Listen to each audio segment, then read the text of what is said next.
Okay, we got Kirk Lubimov, fellow Canuck in Calgary, actually a fellow Albertan. On the show tonight, we're gonna dig into. Graham is running late. We don't know where he is. Hopefully, he's gonna show up here soon at some point. I follow Kirk on X, Twitter, whatever it is. Now that they let us back on, about 3 weeks ago, they finally let us back on, or a month ago, they let. Well, actually, you know what it was? It was one day after Trump's inauguration. After 2 years, 2.5 years of being kicked off Twitter, they finally let us back on. So I don't know if his emergency thing that he signed had something to do with it or what happened there, but it's interesting to be back on there because when I left, it seemed like there was a lot less, maybe I was just missing it, but it seems like Canadian political Twitter and especially Canadian, maybe not conservative, but probably conservative, I would say, and at a minimum, anti Eastern sentiment on Twitter is through the roof. I mean, has it been like that? How long have you been on X? Have you been on X a while or? Uh, Me off and on for a good 10 years. I had a period where I went to a back to a BlackBerry for a while, so there's not a lot of apps for it. So I kind of get disconnected from the digital world. Yeah, it's definitely changed. I think I don't know if it has really. It depends which bubbles you fall into. That's the issue with social media, but it's definitely a lot more used, I would say, by probably more people, like in general, from all walks of life are coming in to see what's happening, right? Because it's essentially an instant feed to what's happening in the world. It's definitely my go-to for news. I mean, and the news and the connectivity of it all, because Facebook and those other ones, it's a little harder to reach out and start getting people on the show, and Twitter just kind of leaves that sort of open in a way that, I mean, we've had a ton of success getting people on the show through Twitter that we never would have got um, anyplace else. But before we get too into it, I guess, can you just give our listeners a background of who you are, where you came from, and how you sort of found yourself, in this? I don't know. It seems like more than politics some days. It seems almost like a culture war. Yeah. Yes. Yeah. Looking back at the journey of how I ended up being in the middle of it, I guess sometimes uh, I guess just sometimes things just happen. But yeah, my background essentially is in strategy and finance. I'm working intersection of venture capital economics and policy with technology focus. So we essentially look at how technology going to change society, industries, and where to invest, and how do we structure the future from a monetary and a policy perspective as well, and what impacts it. And so obviously economics, socioeconomics is probably my favorite topics, but policy and overall government operations have a huge input to a lot of future outlook and what the future looks like in general. So naturally, I gravitated to it as well, and and politics. How I mean, what an interesting time to be looking at socioeconomics in Canada. Hmm. It's like, well, I guess we might as well just jump into it right away. Like, what? Because I my sort of talking point these days is that I don't see how Canada pulls out of this. What is your take on sort of the Canadian economic system and what are Canada's sort of pass forward right now out of what seems to be, they seem to be keeping the lid on runaway inflation right now, but I don't know how long they'll be able to do that if the state starts opening up in the way it seems like it's going to. I don't see how we're going to be able to compete up here anymore. Yeah, I guess it depends what we want to compete for as well, right? It's Canada is has such an incredible opportunity to do things. We have a huge country, an incredibly blessed country with resources, everything from water to your critical minerals to farmland to we just have everything that we need to literally not need anyone else from the world to do anything for us. So we need to move towards a direction where we can be producing what other people need and what we need to do, and what we need internally, rather than print money and send it outside of Canada and become dependent on other nations. And this is essentially the trend we're really been on for a good 10, 15 years, um, where we just became such a dependent nation on everything. And we put a whole bunch of red tape and taxes that gets in the way of developing our own country, that now we turn around and we have to offer massive subsidies to invite countries into the business, like we saw with the auto and electric vehicle and battery plants that the liberals have offered over $50 billion in various subsidies for. But it's like, you don't need to spend the money. You just need to get rid of the tape that you put on to begin with, that now you have to print money to try to attract companies for. So we've done a whole bunch of steps to get into our own way, and then we try to print money, print our way out of it, which kind of makes no sense. Is that what I mean, I just noticed yesterday, or maybe it was this morning, that I mean, these guys just announced another $4 billion project, like a high-speed rail from the Toronto to Montreal. I don't know what the market is like for something like that, but where did was that money in the budget already? I guess it would have to No, be, right? Because Parliament's on hold? no, I don't think it was in the budget. I think it's just part of, they're going to scrape some infrastructure, uh, bank money. There's a lot of stuff that's already, like, there's already a whole bunch of within armed corporations that have money sitting in them. But this is actually a good. I know a lot of conservatives, especially, pissed off about this project. Uh, I'm actually this is the I'm actually kind of for it. This is the projects that we should be building. The A lot of the arguments that's been around is, we shouldn't be spending any money. No, no, we should be spending money just on the things that have returns on them. That train line in that example connects essentially a third of our population, a fourth of our population. So from an economic perspective, it'll be productive no matter what. It just connects such huge parts of our population, and we should be doing that. And let's remember, the $4 billion is just really a step in. It's going to be what, 3.6. It's going to be easily $100 billion, and it still works. But we need those, because in 20 years' time, that's going to be a $200 billion project. You wait another 30 years, it's going to be a $500 billion project. So sometimes it's easier just to get building, and you just hope that it doesn't go over budget, full of corruption and mismanagement. That's the state that this country is in. So, um, but those are the kind of good infrastructure projects that we need to. One of the things that we need to be doing in Canada is developing more economic zones. Right, we essentially have five cities that people live in or move around in. You got the Vancouver area, Calgary, GTA area ish, and Montreal essentially. So we need to give people more connectivity and more options to be more viable, so we can reduce overall costs. Because right now we're essentially concentrating people into a few geographical locations. How do we so, I mean, I agree we should be building infrastructure, but, I mean, being an Albertan, isn't it kinda painful to see them borrowing, not borrowing, but taking our money to the tune of $13 billion and building infrastructure over there where we can't build, pipelines and things like that over here? I mean, our roads are going to shit. Yeah. I always used to be kinda proud of Alberta's roads. You used to go from Saskatchewan, and I think you still do. To be fair, if when you drive into Saskatchewan, the roads still do get worse, but they seem to be not as good as they were, you know, even 15 years ago. It really seems like, we should have the money to not have to worry about that kinda stuff. Have you been in Alberta the whole time? Yeah, almost 20 years. Probably just a little over 20 years. Yeah.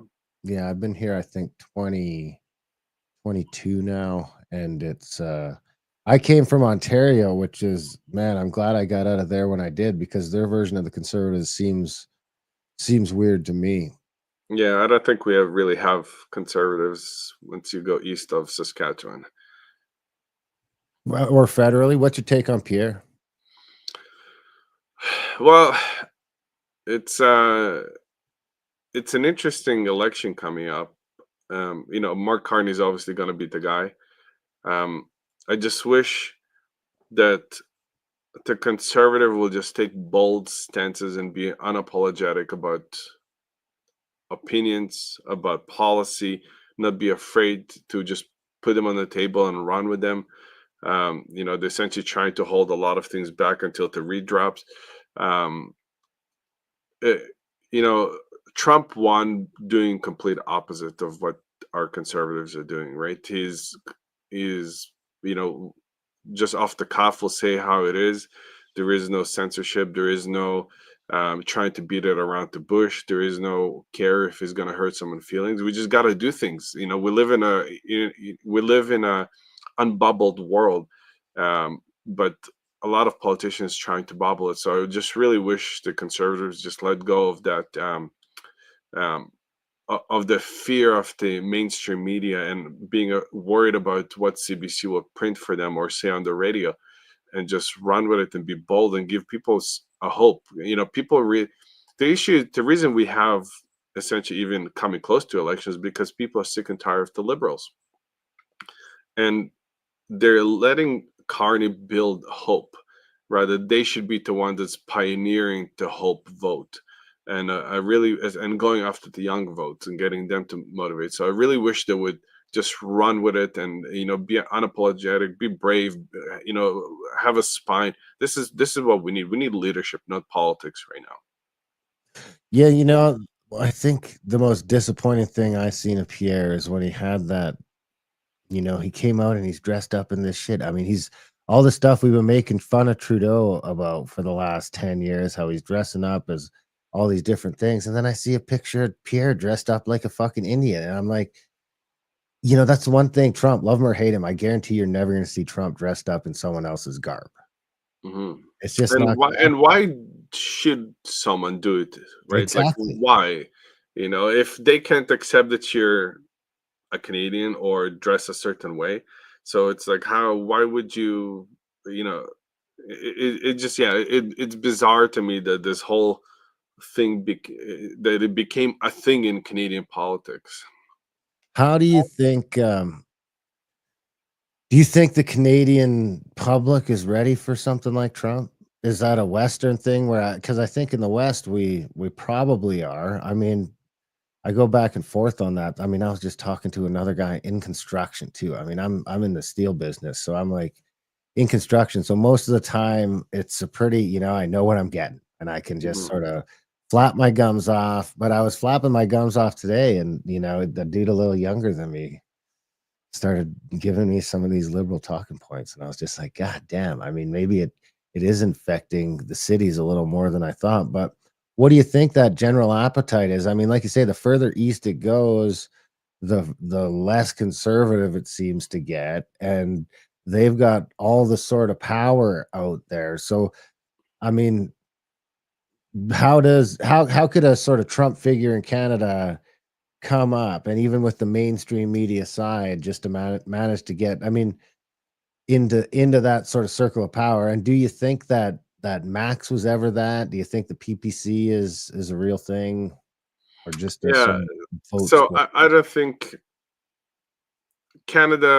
even Canada's conservatives, is nowhere close to American conservative for many reasons, not just I guess like being right as on the right side or how far it is on the right side. It's just from the fundamental of conservatives in the US will rise up and defend their rights no matter what. They'll fight for it. How many conservatives really did that in Canada during COVID or during the pandemic? Not too many, right? It was just politically inconvenient at the time. So we have a lot. We'll never be as conservative to US, and I think we're going to be more left leaning. But I think the left are going to try to pull a little closer towards the center. So we're just never going to have that. That's why when people say let's come to 51st state, I'm like, if you get Canada's 51st state, you'll never have a Republican government ever again. It just doesn't. It's just not going to happen. So we just don't vote that way. So the question becomes is with the conservatism that we do have, how do we become better at defending what conservative stands for? And I think that is a really interesting big issue in itself. Like, we're in Alberta and we have Daniel Smith, which is supposedly, according to everyone in Canada, at least, that it's a very right-leaning government, right? But we don't make smaller budgets, we don't cut the public sector, so we don't really do anything conservative, rather than being conservative by the name. And that's the issue. Is I think conservatives need to tackle. They need to actually do things and build things, and you know be conservative to what some of the conservative standards will be, but we don't do it no matter who we elect. So so that's kind of, I think, the issue is in Canada. And I think Max, PPC, I think in general, I wish they would win the seat because I think the context is very good. I wish the Greens would have a seat. They have a couple seats, and I wish they would keep having a couple seats, because I think the context in politics is really important. So you have the whole spectrum of opinions, from lunacy to lunacy, essentially. And I really wish Max would get in, or someone will get in. The problem is the PPC is just not trying to win, right? Being angry online and trying to go after conservatives for no particular reason is not a winning strategy. So they need to really organize and figure out a few places in Canada that they can go after and try to win. Win at least a seat someplace. Yeah.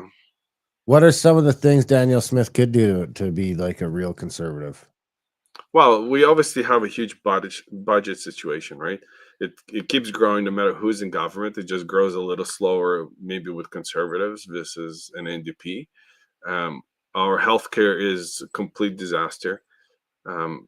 Obviously, it comes from mass immigration and population boom as well, but it's highly inefficient. And she fired the board, the CEO a few times for this reason or that. But it's like you recycling the same inner circle people, which do not do any changes. You need fresh people in from outside your little bubble to come in, that can turn things upside down and not care about the political side, really. We just need to get the system working. And I think this political appointee appeasements, I don't think they quite do that. So we need to really get working on it, right? Look, we can be cutting taxes. There is no reason why we can't. Our budget may face issues because of the price of oil that's been averaging over the last um, fiscal year, and but we're still not cutting anything, right? Like we still have DI departments, we still have inefficient operation within the public sector. We're still not moving things towards tech, and the question is why, right? How is the tech sector in Alberta? Oh, in general, well, it's trying, right? It's the venture capital side, that the got skewed, that it's being successful because of a few big deals, which is really good. I mean, we can be supporting our tech and our future industry. The problem is not just in Alberta. The problem is Canada wide. Like, we have whole tech sectors that we essentially, as Canada, we just don't participate in, right? Like everything from rockets, space focused um, technologies, to quantum computing. Everything is just falling off the shelf here, from flying cars to self-driving, autonomous uh, um, vehicles, be it cars or planes, or robotics. We kind of participate in, but we just have whole sectors that we as a country just don't participate in, just because um, we just fail to build those industries, and that's gonna come back to bite us in the butt. So when we think about the future, it takes years to build some of this stuff. So what do we do? What yeah, it's frustrating because I mean even from the standpoint of the natural gas and the oil are getting it's at the end of the day, the main thing that I think we need to get going is we need to start getting the natural resources out of the ground and getting them to market, because that sort of opens up the ground for everything else. You know, it really does sort of pave the way. That we need bigger highways. You need to get roads to here so that you can do this. You need to get. Mm. But what about the data center side of things? Like, how much of the new age of tech is going to need these huge data centers, and do they need to be in Canada? Because the energy problem or the energy taxing problem we're having right now seems to be driving all that stuff out. Yeah, well, our resources industry is always going to be essentially the foundation of Canada, right? It's a lottery win that we should be building on, and that's going to keep on giving, right? It's we have a whole bunch of golden, you know, of geese that's outputting golden eggs for us. So we should really be focusing on that 100%. The data center issue is kind of interesting because essentially the race for AI is based on computation power. So you essentially need more data centers to grow the AI industry because you need to be able to compute more. You need to be able to um, train more data sets on. So the data centers are kind of crucial. Um, the US, for example, demand for energy is going to be growing by 300% over the next 5 years just for data centers. So they can't really facilitate a lot of more growth. That's why they're really going after nuclear energy and restarting nuclear plants. They're just gonna suck up as much energy as they can into those projects. Canada has a good play, a good um, role to play in because we also a colder country, so it's cheaper to cool them down. Data centers, they just produce so much heat. It's so much noise and so much heat. So um, we have the energy for that and the weather for it, right? We can place it a little more northern and have huge savings for a lot of companies just trying to cool places down. So, but again, we just need the infrastructure, like you said, roads, uh, maybe train to those places to actually help attract talent. Because the problem is, you put some of those data centers in the middle of nowhere, Alberta in the north. How many people are going to try to or want to live there, right? Yeah, how many employees does one of those need once it's set up? Well, it depends on the size, but you definitely need some engineers around and people that will tinker, add to it, to make sure everything's still running and you know resetting them and all that. Do you think my hope with this AI race is that it this demand for power could go sort of two ways? It could cause the price of power to go up, but usually when we start making things on sort of making more and more and more and more, it tends to drive the price down. I seem to be of the opinion that the cheaper energy is, the better it is for sort of everybody involved across the sector. Do you think this sort of AI push and these data center push and this the 300% power increase, what does that look like for the average Canadian? That's, got nothing to do with the tech sector. The AI, he's just got to go to his work on the oil rig, or what's is his gas getting cheaper? Is his energy getting cheaper? What are the sort of the repercussions of that? Yeah, so I think there's two questions there, right? So energy in general, like, um, and that's been my thesis and something I've been advocating for years and years. Energy in general, politicians should be trying to make energy as cheap as possible for the country, right? It's an input cost that we essentially have to use to build productivity on, right? So we need to turn on our lights to work on a computer. We need to, fuel a car to transport goods from A to Z. So whenever energy is more expensive, just the overall costs in our economy become more expensive and productivity essentially goes down because it's a hard cost that you you can't really avoid too much and it doesn't really generate anything else. So the goal of the country, any politician, any policy should be trying to get energy as cheap as possible, right? And AI is not AI is going to create huge demand, right? Like even like in our winters, uh, last winter or summers especially, right? Like we have sometimes grid warnings and people turn on too many, ACs or fans, right? And this is Alberta, right?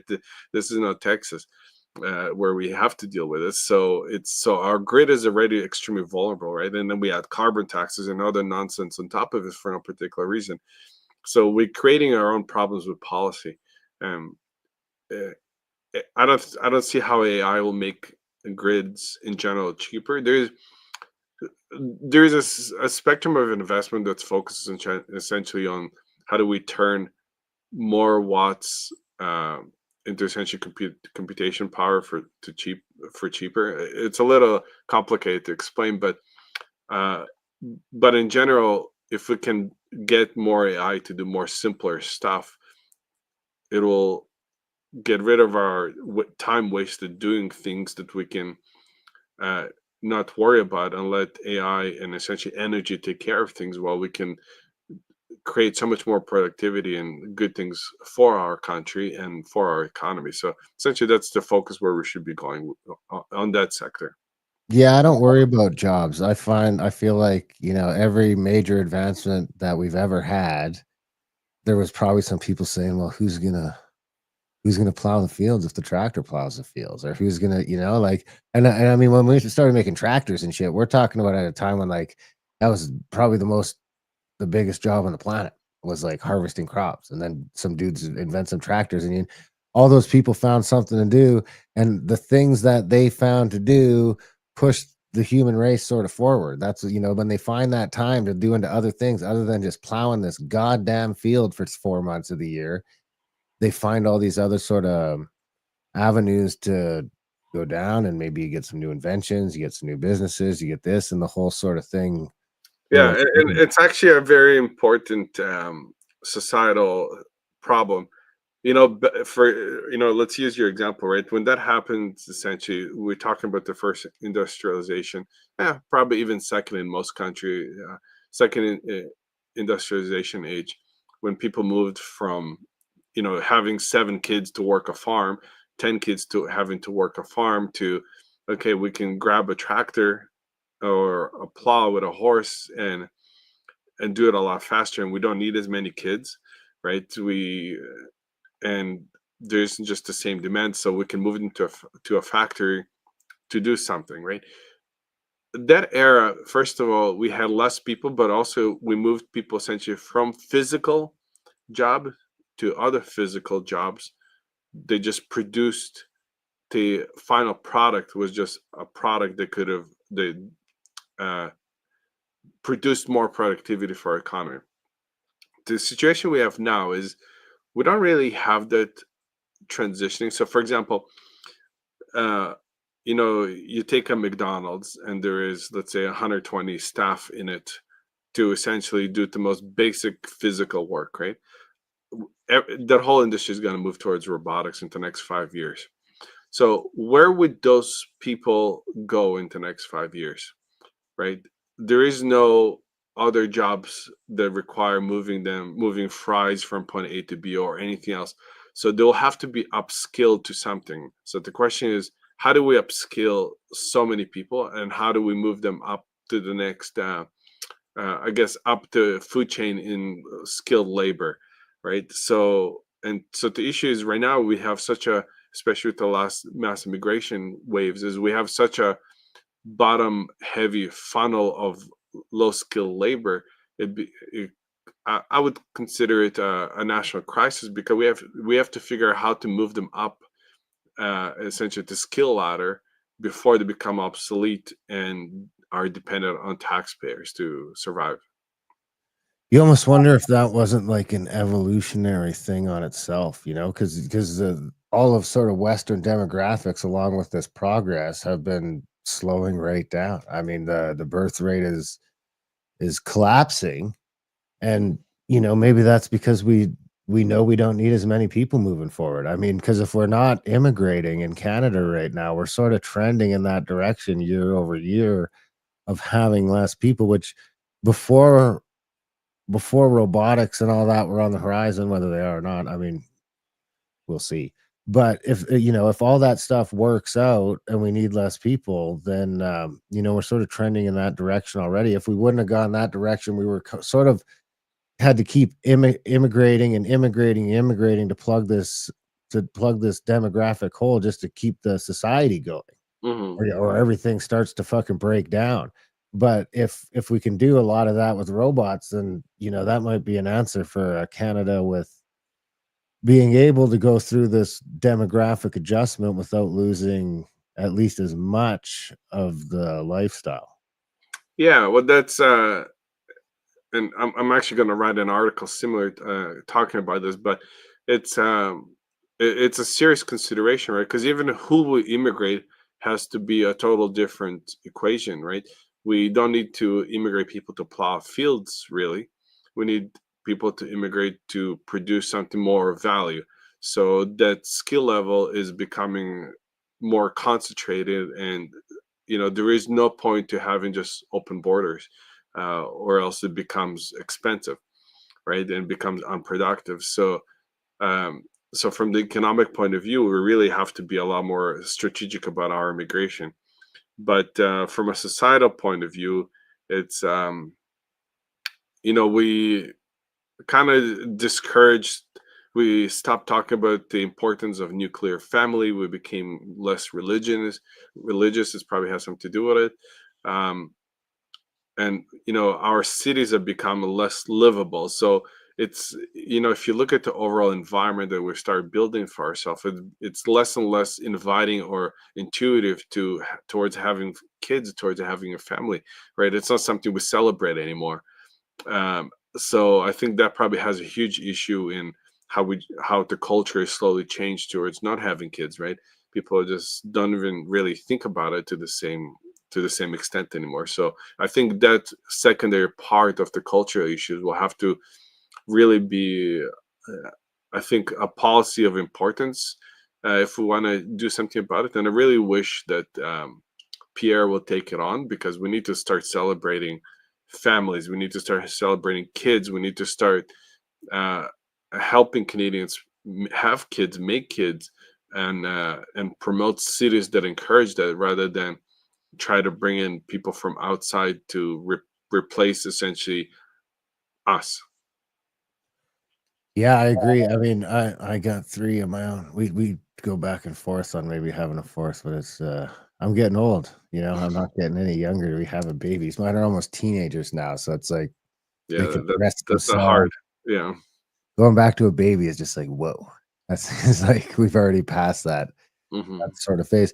You touched on the immigration go, because you're looking at going from needing the people that work at McDonald's now to needing people that can, make the robots, maintain the robots, write the code for the robots, sell the robots, all that sort of, deliver the robots, maybe if they're not self-driving cars. The self-driving cars in Canada seem like a bit of a trickier thing. I mean, maybe I'll be surprised on that front yet, but Yeah, we'll probably be one of the last nations.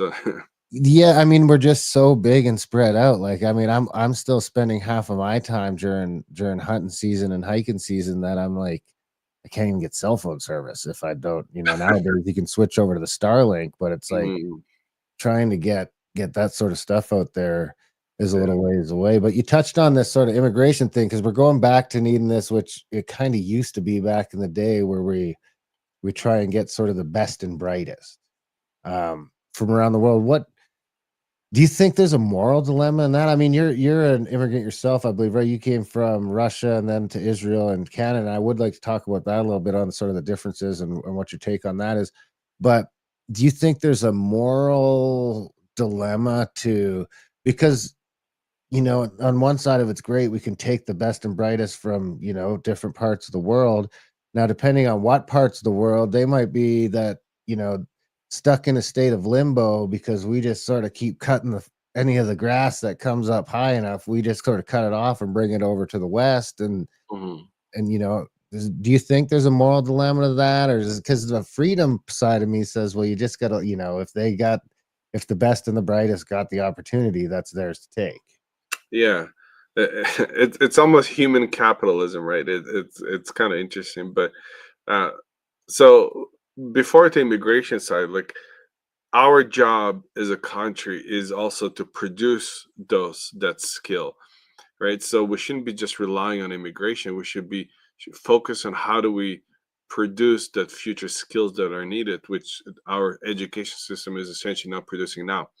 So we also need to rethink that part of the equation because we can't be dependent um, on immigration for our future from a skill point of view because it's also strategically um, incorrect to do. So we want to produce the best students in the world as well internally.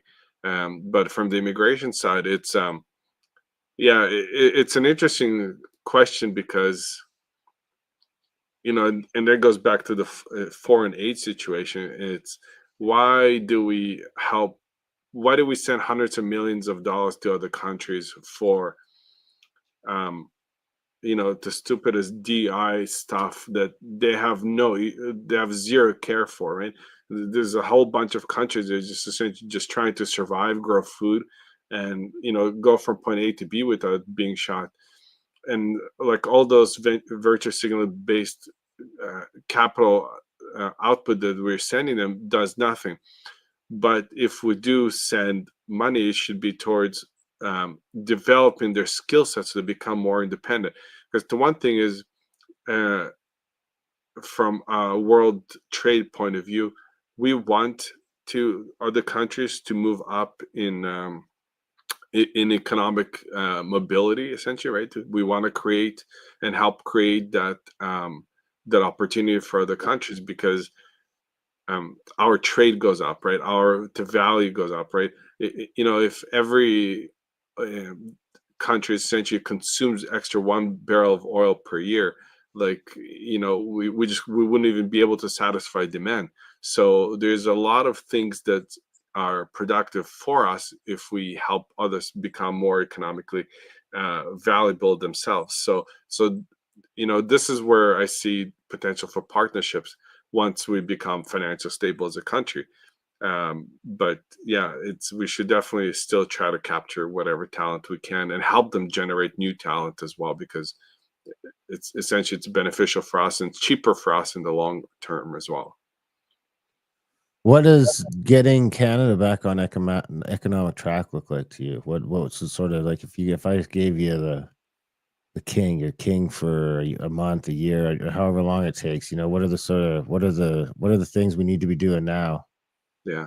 So we need to w- in the last 8 years, 5 years particularly, we have really moved towards debt driven, credit driven economy. So we print money, we hire public sector workers, we print money, we try to build an economy with it, which is everything makes becomes less productive, right? So we need to completely gut our public sector work and return those people into private industries. We need those people to start manufacturing real life needs, real things rather than paperwork and essentially processing things for a very expensive cost, which is what public sector is. So, and we also need to drastically invest in industries, drastically provide capital for entrepreneurs.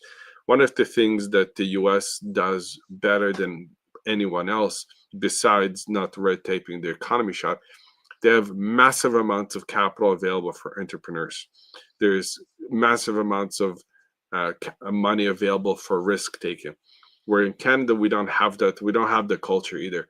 But in the US, there are literally billions and billions of dollars available for people to try to do new creative things. And that's why they're leading in so many industries. We don't really have that.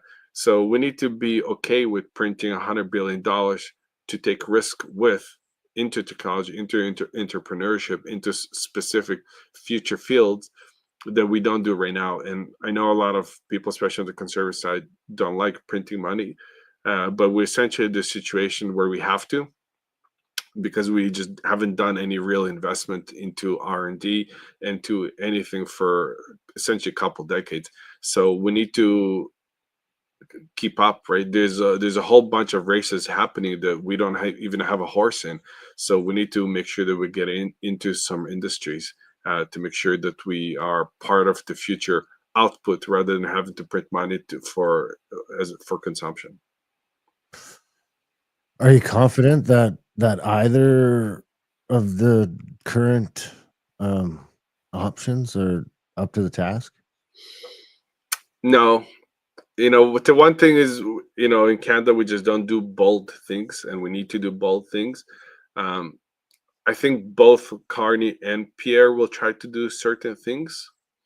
I have no doubt that Carney is gonna try to pull his side more towards the center.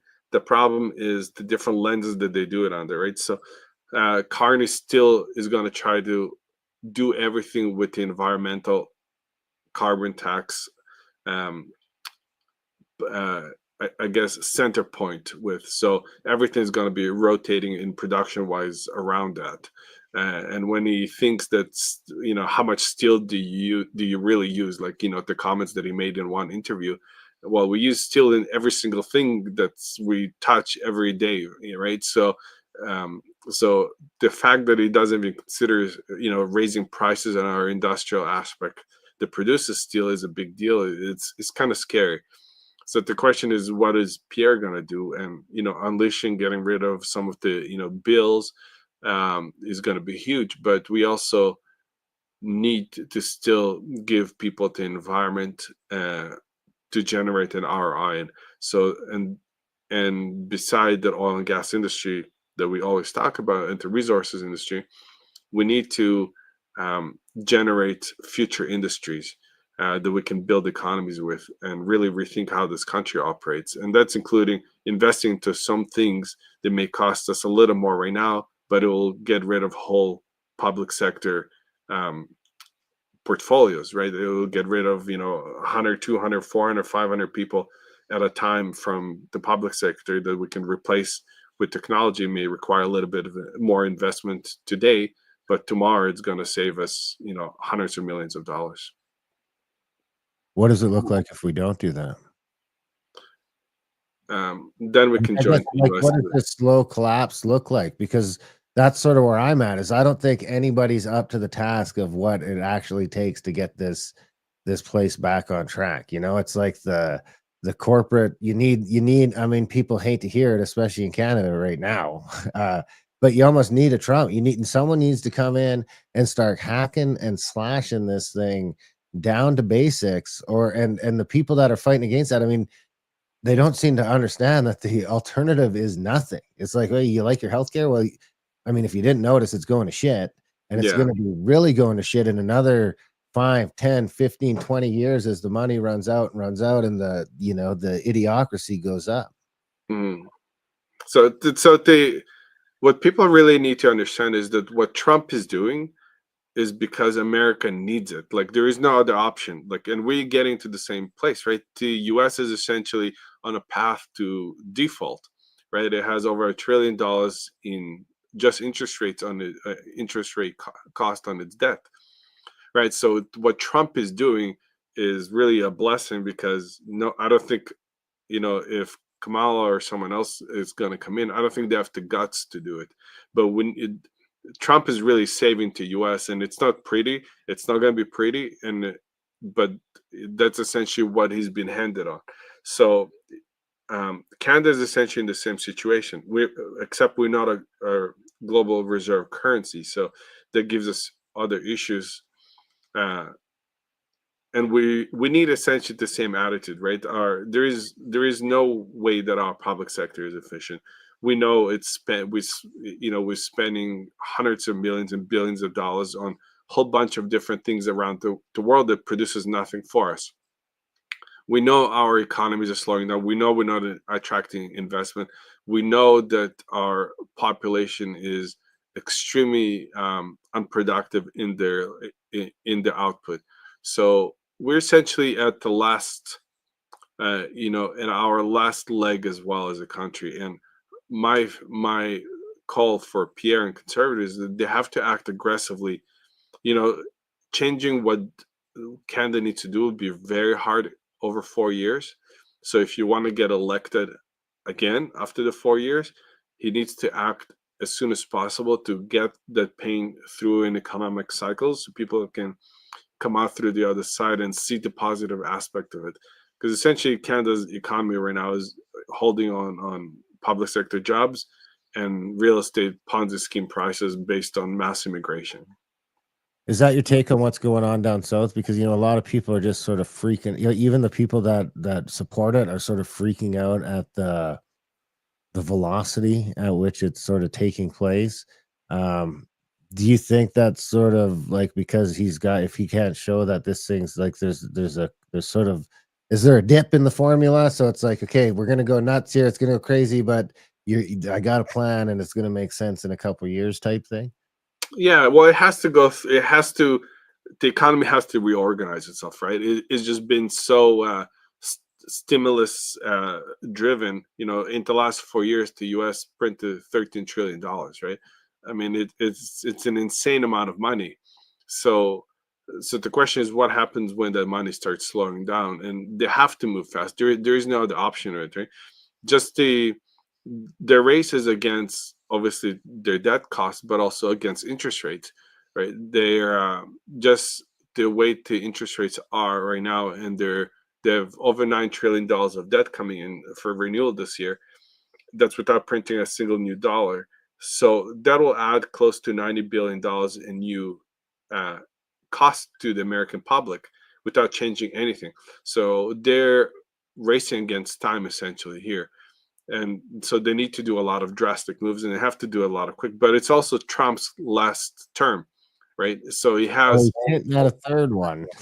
yeah, yeah, yeah. They'll try this somehow. So he has to create that uh, essentially change very quick, and into US it's even shorter, right? So they have the midterms, so it's essentially a 2 year election, then 2 year election kind of thing to try to keep the house, just the whole win under his original election. And he needs to try to reelect a Republican again. So trying to maybe give it to JD Vance to run with it afterwards. So they need to move fast to create fast changes and create that economic cycle, because they're really racing against the time, and they have no other option, and we don't really have the other option either, right? Our interest rate costs are going to be, by the time we get to 2030, $100 billion, which is more than our healthcare costs. It's more than a lot of our services. So that's why I always say to Canadians, if you want the better services, you need smaller government, because smaller government will cost you less, so more money can actually go towards better services. Whereas right now, a big government costs you more. Maybe you got to save 25 cents on a turkey, but in 5 years' time, you have your cost of the government is twice as much as your healthcare costs. So what do you do then? Well, not only that, I mean, I don't know if you've noticed this, but they hired 40% more public service sector workers, and I can't Mhm. get anything done.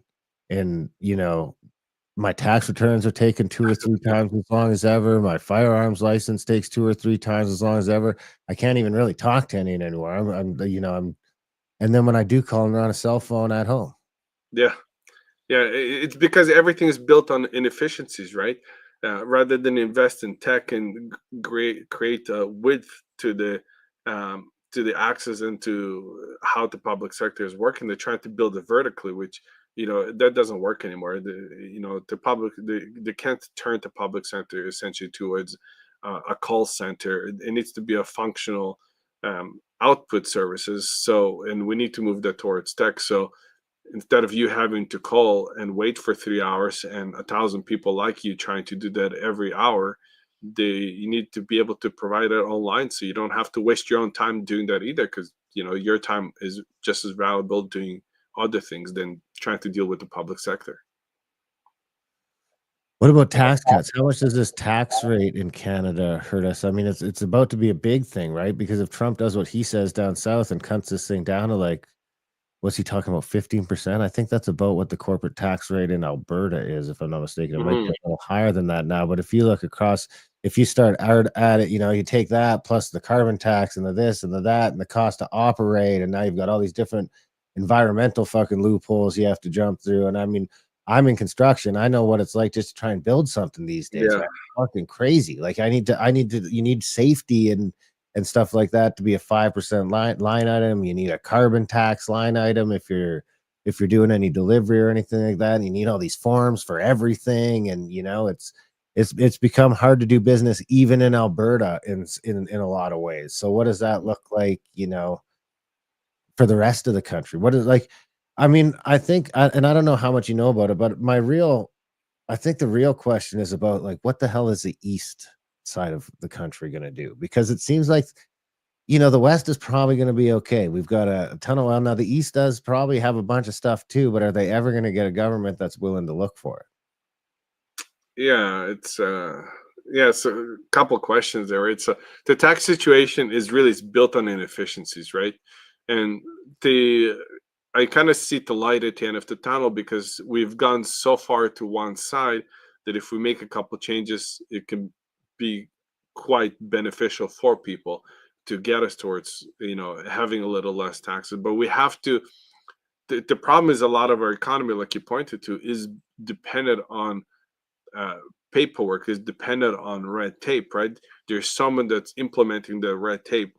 Municipalities increase taxes, they increase different development costs, which is a revenue driver for them, which is does nothing to make a better economy, does nothing to make a better country, but becoming dependent on it as a source of income, right? Like even like in Calgary right now, like they're looking at the photo radars from when they park the little police cars or the cruisers, and so they're banning it, but it's like, oh, it's a 30 million hole in our budget. Well, you shouldn't be even budgeting on that, right? Like, right, how does it make sense that you think that penalizing people is something that you'll be able to build a sound budget on? You should be able to find $30 million savings in a $4.5 billion budget just over lunch and the back of your napkins. Like that shouldn't be a huge issue, but it is because our economy in general has became so developed, so dependent on charging everyone for red tape and for fees and for everything else, that it's essentially made took it down to a halt, right? Even if you look when we build it, um, the TMX pipeline that the government built, like my gosh, they had to stop for a week to make sure that the frogs in the area are accounted for. There'll be a hawk that has a nest too close to the pipeline area, so they needed to make sure that they somehow move it safely, not to disturb it. And it's like, you just can't build things, and that's adding billions and billions of dollars in cost to everything, right? And you multiply that over our daily life, over our economy, and then you're like, well, no wonder now it takes 20 years to get a mine approved, right? Yeah, I think 18 is the number right now. What do you think about because Alberta's talking about saving money and starting this fund and putting money away. I mean, it seems to be losing value at a quicker rate than any interest you're going to gain on it. Which may argue you're better off just spending it now, but that's sort of got a question if the government should be hoarding taxpayer money or if they have too much, if it should just come back to us so we can the, decide the what's best. heritage fund. Yeah. Yeah. Well, it's an interesting thing, right? So what is it for, right? I think that fund has a potential, for example, to act kind of like a venture capital fund and take a certain amount of risk to invest into local industries that we can essentially build out and reap a reward on 10, 20 years down the road. So I think it has some kind of potential like that. The question is also, if you have that much excess capital to put into the fund, then something is not working to begin with, right? It means something is overtaxed. So we need to find that balance of how do we return capital to people, right? Rather than having more of it towards a rainy day fund sometimes in the future. I think the rainy day has fund has potential, but we just got to make sure that there's a balance there to make sure that we don't overtax people as well.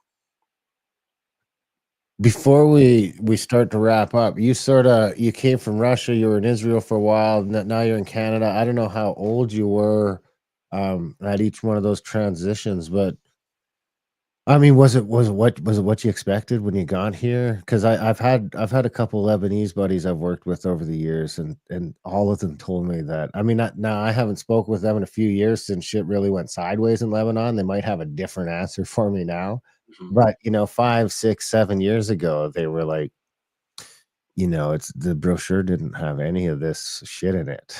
I So didn't. so what did they complain about? Well, I think the main complaint was they didn't expect that they'd be here and they'd have to work 6 days a week, not to save any money, just to sort of get by. And the one guy's an engineer, and he's just like, if I would have known it was like this over here, he's like, I could have done this at home. I could have done this there, or maybe went to Dubai, or I could have done few different things instead of come here. And he's like, and I was like, "Well, would you ever go back?" Or he's like, "Man, now that they cost so much money and the effort to get here and all that." He's like, "There's no way we're ever going anyplace else." But he's like, I definitely the Canada experience was nothing like the brochure on the other end. Yeah. Yeah, I think it's a valid point. We left essentially Russia when the wall came down, right? When communism fell, So we right then, yeah, so that's essentially the first opportunity you had to leave, and barely even still, we left for $200 to our family. You weren't allowed to do anything else. So it's interesting because the a lot of the problems that we're doing in Canada right now are our own self-inflicted problems, right? It, there's a lot of opportunity in the world, and there's a lot of opportunities that are really changing things. Like for example, like Dubai. Like I probably wouldn't want to live there long term, but I know a lot of people that are moving there into last year and into next coming years because they can work for 5 6 years, pay zero tax, and essentially build their retirement, and it's over, right? So we start to see transition in, never mind attracting uh, good talent. It's about keeping good talent, right? The problem in Canada we have as well is the brain drain, which which impacts us to in our because we just don't have a lot of industries for a lot of talented people to work in. So brain and money. I would add money to that as well. It's like people get a bunch of money and they're like, okay, let's go down south. yeah, exactly. There's a lot of more money available to invest into people, right? Into invest into generating new products and new industries where we don't have that, and that's an issue that we need to invest in. Um, like for example, like Israel is a hugely booming tech sector. Like essentially, they have way. It's the second most listed uh, Nasdaq country in for tech in the world after the U.S. and has essentially the population of just a bit bigger than functional population of just a bit bigger than Alberta, and we're nowhere near close to that, right? And we have 42 million people as a nation. So the question is, why don't we learn lessons from countries or other places that are extremely successful in things like the U.S. and start building that build our future and give our future kids an opportunity to do something rather than try to tax our way into prosperity, which just doesn't work. No, it doesn't seem to. Kirk, this has been great. Before we wrap up, is there anything we didn't get to that you were hoping to touch on? No, I'm sure we can chat again, but I just hope people are hopeful for the future and are excited to get motivated. Our next election is essentially going to be about people showing up to vote as well. So, hold your politicians accountable. Make sure you're loud, and make sure you help motivate people to vote and make the change. Any predictions for the election? Like Mm, when and who? yeah, well, we're going to have probably a summer election for sure. So, which is very tricky to get people in, right? Because a lot of people are traveling. But yeah, I really hope Pierre will turn this around and we'll run with it. I just really hope we're not going to get the conservative liberal NDP government again. What if we do? What does it look like for Alberta if that happens, do you think? Do you think because I think it was you and I going back and forth on Twitter where you don't think that the separatist thing is a real thing that could happen. Now that might not have been you. If I got that mistaken, let me know. But like what do you think it takes? I mean, how many more liberal NDP governments does it take before Alberta and Saskatchewan have had enough? Yeah, I've actually had quite a few conversation on the back end on that, and because I'm trying to figure out what's the mechanism to it, and apparently it's a lot easier than people think. It seems to be a lot easier than what I thought. Um, so we have the potential, and in general, I think we should try to go that route, regardless of who gets elected. Um, the problem is, sure, let's get Pierre next 4 years. Let's get Pierre 4 years after that. But we can get a liberal in year 8, right? So, and then we can be back to square one to just this last 10 years, which have been total disasters for Canada. So I'd rather hedge our bets on our action rather than a hopeful future and crossing our fingers. Do you think we'd get the vote? To separate. Yeah, I gotta say, I used to think that it was more like 20-30%, but after like just being around town and the conversations I've been having for the last few months, since it's really Trump's comments and that got the conversation started on all of it in a big way. And man, I'm like, man, maybe it's more like 40. I mean, 40. It's got to be closer to 30 or 40. Maybe it's even a pro. And this is like with no campaigning or Yeah. like maybe it is closer to being pushable to 50 than I, I I thought. think the longer we wait, the less chance we have, right? Because we're gonna slowly move towards more to the left. It's just the way Canada society is, our demographic is. So the longer we wait, I think the less chances that will happen. And we also essentially riding a hot topic right now because of Trump, right? But yet we don't really have a separatist party or a separatist politicians or anyone even musing into that direction. So we need to probably empower some voices in politics that are kind of talking about it, because at least we should be positioning ourselves to do that, right? And then we can run with Negotiate it. from there. Yeah, Yeah. Right on. Kirk Lubimov, this has been great. We appreciate you coming on the show. I don't know what happened to Graham. I hope he's okay. Maybe just has some power outage or something there. I know it's cold as hell in Saskatchewan still today. So we got our reprieve today. I think it's +5 now, as I'm so saying. nice. Oh yeah, it was a long time ago. It was -30 this morning. Or was it this morning or yesterday morning? I Yes, can't. yeah, yeah. Anyway, Kirk, thanks for coming on the show. And yeah, let's do this again sometime. We've got Graham and sort of dig into it. I feel like these sort of conversations are more important than ever in Canada right now. 100% agree. It's been a pleasure. Okay. Thanks, Kirk. Have a good Thank you. one. Take care. And that was my chat with Kirk Lubimov on X. I should have had that ready. His X account is at Kirk Lubimov, I think. At Kirk Lubimov, all one word. So check that out. He's got some great content there. And yeah, I don't know where Graham is. Hopefully he's okay and he'll be back. We have a show on Monday or Tuesday. Hopefully he'll be back for that.